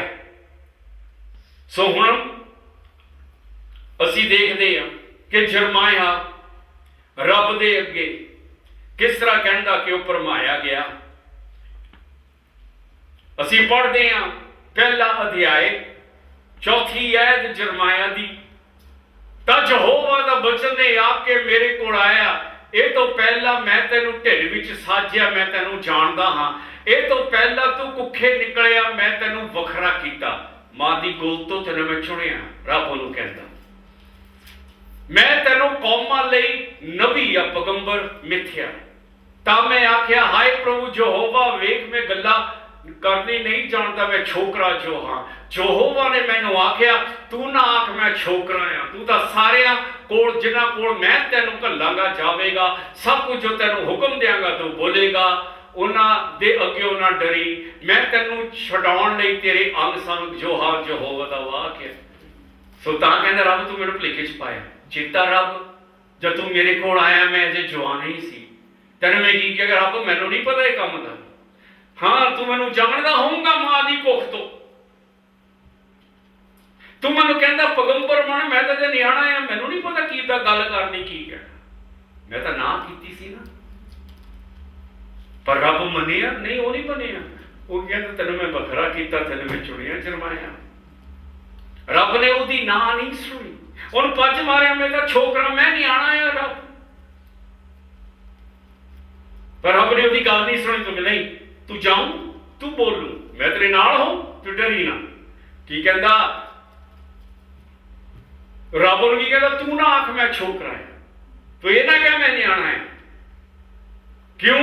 तू तो सारे कोल जिन्हां कोल मैं तेनू घल्लांगा तू जाऊंगा, जो कुछ मैं तेनू हुक्म देंगा तू बोलूंगा। उन्होंने क्यों ना डरी, रब ने उसकी ना नहीं सुनी। कहता देखिया रब तू मैनू भरमाया, जवानी च मेरे कोल आया, मैं की किया सी, मैं नियाणा आ, मैं क्या सी मेरे तो नहीं ये काम होना, पर तू मनिया नहीं। तू समझ गया मैनू क्या, तेनू मैं चुनिया, तू जाऊं जिथे मैं तेनू भेजू, तू बोलू जो तेरे मुंह च मैं पाऊं, तू नहीं मनिया। हुण देख मेरे वाल सारे हसदे, हुण देख मेरे वाल सारी दुनिया लई मैं तमाशा आ, हसन वाली चीज। जद कदी मैं गल्लां करदा हां, 8वीं ऐत मैं चलाउंदा हां, हत्याचार ते बर्बादी पुकारदा हां, यहोवा दा वचन तां मेरे लई सारे दिन दा मेरा मखौल बन गया है। रब दे वचन जो मर्जी दुखी तां भी मेरे मखौल कर दे। जे मैं आखां मैं उहदा जिक्र ना करा, किन्नी वारी मैं कहा, किन्नी वारी क्या मैं नहीं प्रचार कर, किन्नी वारी क्या यह काम मेरे तो नहीं होना। कहना सौखा रब का काम करना, जो सारे हसते थोड़ा मखौल उड़ाते, थानू झूठा पैगंबर कहते। की कहता मैं कई बारी क्या प्रभु मैं नहीं बोलना तेरे नाम च, पर कहता मैं करा कि ओदे वचन मेरे अंदर अग दे पंबूके वांगू चलते कि मैं तो रह नहीं गया। रब जानता जो असीं टिकण लगदे नूं पता कि असीं कौन आ, असीं फरिश्ते नहीं हैं, असीं सिर्फ इंसान हैं, फरिश्तियां तो भी कमजोर। संत जी उदों साडा ਪੈਗੰਬਰ ਜਰਮਾਇਆ ਕੀ ਕਹਿੰਦਾ 8ਵੀਂ ਐਤ ਫੇਰ ਤੋਂ ਅਸਰ 9ਵੀਂ ਐਤ, ਜੇ ਮੈਂ ਆਖਾਂ ਮੈਂ ਉਹਦਾ ਜ਼ਿਕਰ ਕਰਾਂਗਾ, ਨਾ ਉਹਦੇ ਨਾਮ ਲੈ ਕੇ ਅੱਗੇ ਨੂੰ ਗੱਲ ਕਰਾਂਗਾ। ਜਦੋਂ ਮੈਂ ਕਿਹਾ ਨਾਮ ਹੈ ਉਹਦਾ ਜ਼ਿਕਰ ਕਰਨਾ, ਨਾਮ ਹੈ ਰੱਬ ਦਾ ਨਾਮ ਲੈ ਕੇ ਕੋਈ ਪ੍ਰਚਾਰ ਕਰਨਾ, ਗੱਲ ਕਰਨਾ, ਤਾਂ ਉਹ ਮੇਰੇ ਦਿਲ ਵਿੱਚ ਬਲਦੀ ਅੱਗ ਵਾਂਗ ਹੁੰਦਾ। ਮੈਂ ਹੁਣ ਕਰਾਂ ਕੀ? ਮੈਂ ਕਹਿਣਾ ਨਹੀਂ, ਹੁਣ ਨਹੀਂ ਮੈਂ ਪ੍ਰਚਾਰ, ਕੋਈ ਸੁਣਦਾ ਤਾਂ ਹੈ ਨਹੀਂ, ਸਾਰੇ ਮਖੌਲ ਕਰਦੇ, ਸਾਰੇ ਹੀ ਹੱਸਦੇ, ਸਾਰੇ ਹੀ ਮੈਨੂੰ ਝੂਠਾ ਪੈਗੰਬਰ ਕਹਿੰਦੇ। ਮੈਂ ਨਹੀਂ ਬੋਲਣਾ, ਮੈਂ ਰੱਬ ਦੇ ਬਚਨ ਨਹੀਂ ਦੇਣੇ। ਪਰ ਉਹ ਕਹਿੰਦਾ ਮੈਂ ਕਰਾਂ ਕੀ? ਉਹਦੇ ਜਿਹੜੇ ਬਚਨ ਆ ਅੱਗ ਦੇ ਵਾਂਗੂ ਮੇਰੇ ਅੰਦਰ ਚੱਲਦੇ, ਅੱਗ ਦੇ ਵਾਂਗੂ ਉਹਦੇ ਬਚਨ ਮੇਰੇ ਅੰਦਰ ਜਲਦੇ ਆ। ਫਿਰ ਤੂੰ ਕੀ ਕਹਿੰਦਾ? ਫਿਰ ਤੂੰ ਪੜ੍ਹ ਕੇ ਦੇਖੋ ਕਿੰਨਾ ਸੋਹਣਾ ਇਹ ਵਾਕ ਜੋ ਕਹਿ ਰਿਹਾ, ਜੇ ਮੈਂ ਆਖਾਂ, ਜੇ ਮੈਂ ਕਹਿ ਦਵਾਂ ਮੈਂ ਉਹਦਾ ਜ਼ਿਕਰ ਨਾ ਕਰਾਂ, ਜੇ ਮੈਂ ਕਹਿ ਦਵਾਂ ਮੈਂ ਨਹੀਂ ਬੋਲਣਾ ਹੁਣ ਰੱਬ ਦੇ ਨਾਮ 'ਚ, ਬਈ ਮੇਰੀ ਬਸ ਹੋ ਗਈ, ਮੈਂ ਬਹੁਤ ਦੁੱਖ ਦੇ, ਮੇਥੋਂ ਨਹੀਂ ਹੁਣ ਪ੍ਰਚਾਰ ਹੁੰਦਾ, ਨਾ ਉਹਦਾ ਨਾਮ ਲੈ ਕੇ ਅੱਗੇ ਨੂੰ ਗੱਲ ਕਰਾਂ, ਤਾਂ ਉਹ ਮੇਰੇ ਦਿਲ ਵਿੱਚ ਬਲਦੀ ਅੱਗ ਵਾਂਗੂ ਹੁੰਦਾ ਹੈ। ਪਰ ਜਿਹੜੇ ਰੱਬ ਦੇ ਬਚਨ ਉਹ ਮੇਰੇ ਅੰਦਰ ਅੱਗ ਵਾਂਗੂ ਬੜੀ ਜਾਂਦੇ ਆ। ਮੈਂ ਰੋਕ ਨਹੀਂ ਸਕਦਾ ਉਹਦੇ ਪ੍ਰਚਾਰ ਨੂੰ, ਕਿਉਂਕਿ ਅੱਗ ਦੇ ਭੰਬੂਕੇ ਵਾਂਗੂ ਅੰਦਰ ਉਹਦੇ ਬਚਨ ਜਲਦੇ ਮੇਰੇ। ਜਿਹੜੀਆਂ ਮੇਰੀਆਂ ਹੱਡੀਆਂ ਵਿੱਚ ਲੁਕੀ ਹੋਈ ਹੈ, ਮੈਂ ਇਹਨੂੰ ਰੱਖਦਾ ਥੱਕ ਗਿਆ ਹੈ, ਮੈਂ ਸਹਿ ਨਹੀਂ ਸਕਦਾ, ਕਿ ਉਹ ਬਚਨ ਨੂੰ ਰੋਕ ਨਹੀਂ ਸਕਦੇ। ਉਹਦੇ ਲਈ ਜ਼ਰੂਰੀ ਉਹ ਬੋਲੇ। ਮੈਂ ਬਹੁਤੀਆਂ ਹੀ ਬੁਰੀ ਖਬਰ ਸੁਣੀ ਹੈ, ਚਾਰੇ ਪਾਸੇ ਡਾਰਿਆ ਦੇ, ਕੋਈ ਵੀ ਖਬਰ ਆਉਂਦੀ, ਕੋਈ ਚੰਗੀ ਖਬਰ ਆਉਂਦੀ ਨਹੀਂ, ਸਾਰੀ ਖਬਰ ਬੁਰੀ। ਚਾਰੇ ਪਾਸੇ ਡਰ, ਉਸ ਉੱਤੇ ਦੋਸ਼ ਲਾਓ, ਆਓ ਅਸੀਂ ਉਸ ਉੱਤੇ ਦੋਸ਼ ਲਾਈਏ। ਲੋਕੀ ਕੀ ਕਹਿੰਦੇ? ਆਓ ਜਰਮਾਇਆ ਤੇ ਦੋਸ਼ ਲਾਏ। ਸਾਰੇ ਮੇਰੇ ਮਿੱਤਰ ਮੇਰੇ ਡਿਗਣ ਦੀ ਤਾੜ ਵਿੱਚ, ਮੇਰੇ ਦੋਸਤ ਵੀ ਉਹ ਦਿਨ ਰਾਤ ਉਹਦੇ ਵਾਂਗੂ ਦੇਖਦੇ ਕਿ ਮੈਂ ਕਦੋਂ ਡਿੱਗਾ। ਸਾਰੇ ਦੇਖਦੇ ਕਦੋਂ ਰੱਬ ਨੂੰ ਛੱਡ ਕੇ ਜਾਵੇ, ਮੇਰਾ ਮੇਰਾ ਨਾਸ਼ ਸਾਰੇ ਦੇਖ ਰਹੇ ਕਦੋਂ ਇਹ ਖਤਮ। ਕੀ ਕਹਿੰਦਾ? ਮੇਰੇ ਦੋਸਤ ਜਿਹੜੇ ਕਹਿੰਦੇ ਕਿ ਉਹ ਮੇਰੇ ਦੋਸਤ ਹੈ, ਉਹ ਵੀ ਦੇਖਦੇ ਮੈਂ ਕਦੋਂ ਡਿੱਗਾ। ਸਾਰੇ ਮੇਰੇ ਮਿੱਤਰ ਮੇਰੀ ਡਿਗਣ ਦੀ ਤਾੜ ਵਿੱਚ ਹਨ, ਖਬਰੇ ਉਹ ਪਰਮਾਏ ਜਾਣ, ਤਦ ਅਸੀਂ ਉਹਦੇ ਉੱਤੇ ਪਰਬਲ ਪੈ ਜਾਵਾਂਗੇ, ਉਹਦੇ ਕੋਲ ਆਪਣਾ ਬਦਲਾ ਲੈ ਲਵਾਂਗੇ। ਪਰ ਯਹੋਵਾ ਇੱਕ ਡਰਾਉਣੇ ਯੋਧੀ ਵਾਂਗੂ ਮੇਰੇ ਸੰਗ ਆ। ਪਰ ਜਿਹੜਾ ਰੱਬ ਆ ਉਹ ਚਾਹੇ ਤਾੜ 'ਚ ਬੈਠੇ, ਮੇਰਾ ਡਿੱਗਣਾ, ਮੇਰਾ ਨਾਸ਼ ਹੋਣਾ ਦੇਖੇ, ਪਰ ਰੱਬ ਉਹ ਕਹਿੰਦਾ ਫਿਰ ਵੀ ਮੇਰੇ ਨਾਲ ਆ। ਪਰ ਯਹੋਵਾ ਇੱਕ ਡਰਾਉਣ ਵਾਲੇ ਯੋਧੇ ਵਾਂਗੂ, ਉਹ ਕਹਿੰਦਾ ਮੇਰੇ ਨਾਲ ਆ। ਇਸ ਲਈ ਮੇਰੇ ਸਤਾਉਣ ਵਾਲੇ ਠੋਕਰ ਖਾਣਗੇ, ਉਹ ਕਦੇ ਜਿੱਤਣਗੇ ਨਹੀਂ, ਪਰਬਲ ਨਾ ਪੈ ਸਕਣਗੇ। ਉਹ ਬਹੁਤ ਲੱਜਿਆਵਾਨ ਹੋਣਗੇ, ਉਹ ਸਫਲ ਨਾ ਹੋਣਗੇ। ਉਹਨਾਂ ਦੀ ਸ਼ਰਮਿੰਦਗੀ ਸਦਾ ਹੀ ਹੋਵੇਗੀ, ਜੋ ਕਦੀ ਨਾ ਭੁੱਲੇਗੀ। ਪਰ ਹੇ ਜੋ ਸੈਨਾ ਦੇ ਯਹੋਵਾ, ਜਿਹੜਾ ਧਰਮੀਆਂ ਨੂੰ ਪਰਖਦਾ ਹੈ, ਜਿਹੜਾ ਦਿਲ ਤੇ ਗੁਰਦਿਆਂ ਨੂੰ ਵੇਖਦਾ ਹੈ, ਜਿਹੜਾ ਬਦਲਾ ਨੂੰ ਉਹਨਾਂ ਕੋਲੋਂ ਲਵੇਗਾ, ਉਹ ਮੈਨੂੰ ਦਿਖਾ, ਕਿਉਂ ਜੋ ਮੈਂ ਆਪਣੇ ਦਾਵਾ ਤੇਰੇ ਅੱਗੇ ਖੋਲ ਦਿਆਂ। ਯਹੋਵਾ ਲਈ ਗਾਓ, ਤੁਸੀਂ ਯਹੋਵਾ ਦੀ ਵਡਿਆਓ, ਕਿਉਂ ਜੋ ਉਸਨੇ ਗਰੀਬਾਂ ਦੀ ਜਾਨ ਨੂੰ ਪਾਪੀਆਂ ਦੇ ਹੱਥੋਂ ਛੁਡਾਇਆ ਹੈ। ਥੋੜੇ ਚਿਰ ਲਈ ਉਹ ਰੱਬ ਨੂੰ ਕਹਿ ਰਿਹਾ, ਰੱਬ ਵਿੱਚ ਹੁਣ ਉਹ ਖੁਸ਼ ਆ, ਧੰਨਵਾਦ ਕਰ ਰਿਹਾ। ਪਰ ਚੌਥੀ ਅਧਿਆਇ 'ਚ ਅਸੀਂ ਚੌਥੀ ਐਤ ਦੇਖਦੇ, ਵਿਚਾਰਾ ਪੈਗੰਬਰ ਫੇਰ ਡਿੱਗਦਾ ਆਪਣੀ ਉਦਾਸੀ 'ਚ, ਫੇਰ ਡਿੱਗਦਾ ਆਪਣੇ ਗਮੀ ਦੇ ਵਿੱਚ, ਆਪਣੀ ਨਿਰਾਸ਼ਤਾ 'ਚ। ਕੀ ਕਹਿੰਦਾ? ਉਹ ਦਿਨ ਉੱਤੇ ਫਿਟਕਾਰ ਹੈ ਜਿਹਦੇ ਵਿਖੇ ਮੈਂ ਜੰਮਿਆ। ਹੁਣ ਕਹਿੰਦਾ ਰੱਬ ਸਰਾਫੀ ਹੋਵੇ ਉਹ ਦਿਨ ਜਦੋਂ ਮੈਂ ਜੰਮਿਆ। ਪੈਗੰਬਰ ਕਿੱਦਾਂ ਦੀਆਂ ਗੱਲਾਂ ਕਰਦਾ। ਹੁਣ ਅਸੀਂ ਸਮਝਦੇ ਹਾਂ, ਤਾਂ ਹੀ ਤੁਹਾਨੂੰ ਸਾਰਾ ਕੁਝ ਦੱਸੇ। ਹੇ ਰੱਬ, ਉਹ ਦਿਨ ਨੂੰ ਸਰਾਫ ਦੇ ਦੇ ਜਦੋਂ ਮੈਂ ਜੰਮਿਆ ਸੀ। ਉਹ ਦਿਨ ਚੰਗਾ ਨਾ ਹੋਵੇ, ਉਹ ਦਿਨ ਲੋ ਨਾ ਹੋਵੇ, ਹਨੇਰਾ ਹੋਵੇ, ਸਰਾਫ ਦੇ ਦੇ ਉਹ ਦਿਨ ਨੂੰ ਜਦੋਂ ਮੈਂ ਜੰਮਿਆ। ਕਿਉਂ ਮੈਂ ਜੰਮਿਆ? ਕਾਹਦੇ ਲਈ ਜੰਮਿਆ? ਕਿਆ ਮੈਂ ਜੰਮਿਆ ਸਾਰਾ ਕੁਝ ਦੇਖਣ ਨੂੰ? ਕਿ ਉਹ ਦਿਨ ਉੱਤੇ ਤੇਰਾ ਸਰਾਫ ਆਵੇ ਪ੍ਰਭੂ। ਜਦੋਂ ਮੈਂ ਜੰਮਿਆ, ਉਹ ਦਿਨ ਉੱਤੇ ਫਿਟਕਾਰ ਜਿਹਦੇ ਵਿੱਚ ਮੈਂ ਜੰਮਿਆ, ਉਹ ਦਿਨ ਜਿਹਦੇ ਵਿੱਚ ਮੇਰੀ ਮਾਂ ਨੇ ਮੈਨੂੰ ਜਨਮ ਦਿੱਤਾ ਮੁਬਾਰਕ ਨਾ ਹੋਵੇ। ਉਹ ਦਿਨ ਵੀ ਸਰਾਫੀ ਹੋਵੇ ਜਦੋਂ ਮੈਂ ਆਪਣੀ ਮਾਂ ਦੀ ਕੁੱਖ ਚੋਂ ਨਿਕਲਿਆ। ਬਲਾ ਪਗੰਬਰ ਪੁੱਠੀਆਂ ਗੱਲਾਂ ਕਰਦਾ, ਪਰ ਅਸੀਂ ਜਾਣਦੇ ਕਿਉਂ ਉਹ ਹੁਣ ਡਿੱਗ ਚੁੱਕਾ ਹੈ, ਉਹਦਾ ਹੌਸਲਾ ਟੁੱਟ ਚੁੱਕਾ ਹੈ। ਉਹ ਸਾਰਾ ਕੁਝ ਸਹਿੰਦਾ ਕੱਲਾ ਹੀ ਥੱਕ ਗਿਆ। ਹਰੇਕ ਚ ਡਰ ਆਉਂਦਾ, ਹਰੇਕ ਦੀ ਹਿੰਮਤ ਹਾਰਦੀ ਹੈ।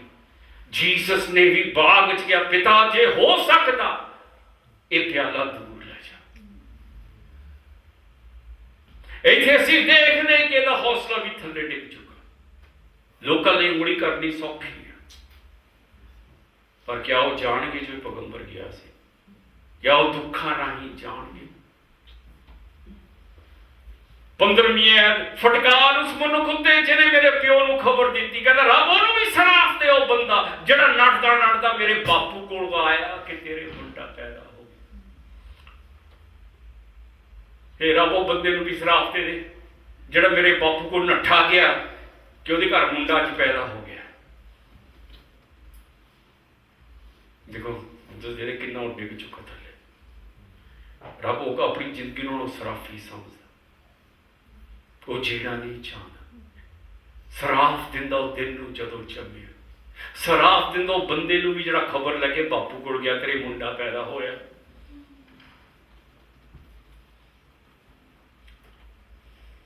ਕੀ ਕਹਿੰਦਾ 16ਵੀਂ ਐਤ 15ਵੀਂ ਮਾਫ ਕਰਨਾ, ਫਟਕਾਰ ਉਸ ਮਨੁੱਖ ਉੱਤੇ ਜਿਸ ਨੇ ਮੇਰੇ ਪਿਓ ਨੂੰ ਖਬਰ ਦਿੱਤੀ ਤੇਰੇ ਲਈ ਇੱਕ ਪੁੱਤ ਜੰਮਿਆ ਅਤੇ ਉਹਨੂੰ ਬਹੁਤ ਖੁਸ਼ ਕੀਤਾ। ਮੇਰੇ ਬਾਪ ਨੂੰ ਉਹ ਮਨੁੱਖ ਉਹਨਾਂ ਸ਼ਹਿਰਾਂ ਵਾਂਗੂ ਹੋ ਜਾਵੇ ਜਿਨ੍ਹਾਂ ਨੂੰ ਯਹੋਵਾ ਨੇ ਬਿਨਾਂ ਅਫਸੋਸ ਦੇ ਉਲਟਾ ਦਿੱਤਾ। ਉਹ ਸਵੇਰ ਨੂੰ ਚਲਾਉਣਾ ਸੁਣੇ ਅਤੇ ਦੁਪਹਿਰ ਨੂੰ ਹਾਲ ਪੁਕਾਰ, ਕਿਉਂ ਜੋ ਉਸਨੇ ਮੈਨੂੰ ਕੁੱਖ ਵਿੱਚ ਹੀ ਨਾ ਮਾਰਿਆ। ਜਦ ਮੇਰੀ ਮਾਤਾ ਮੇਰੀ ਕਬਰ ਹੁੰਦੀ ਉਹਦੀ ਕੁੱਖ ਸਦਾ ਭਰੀ ਰਹਿੰਦੀ। ਕਿਉਂ ਨਹੀਂ ਮੈਂ ਆਪਣੀ ਮਾਂ ਦੀ ਗੋਦ ਵਿੱਚ ਮਰ ਗਿਆ? ਕਿਉਂ ਨਹੀਂ ਮੇਰੀ ਮਾਂ ਦੀ ਕੁੱਖ ਮੇਰੀ ਕਬਰ ਬਣੀ? ਕਿਉਂ ਨਹੀਂ ਮੈਂ ਮਰਿਆ ਆਪਣੀ ਮਾਂ ਦੀ ਕੁੱਖ ਦੇ ਵਿੱਚ?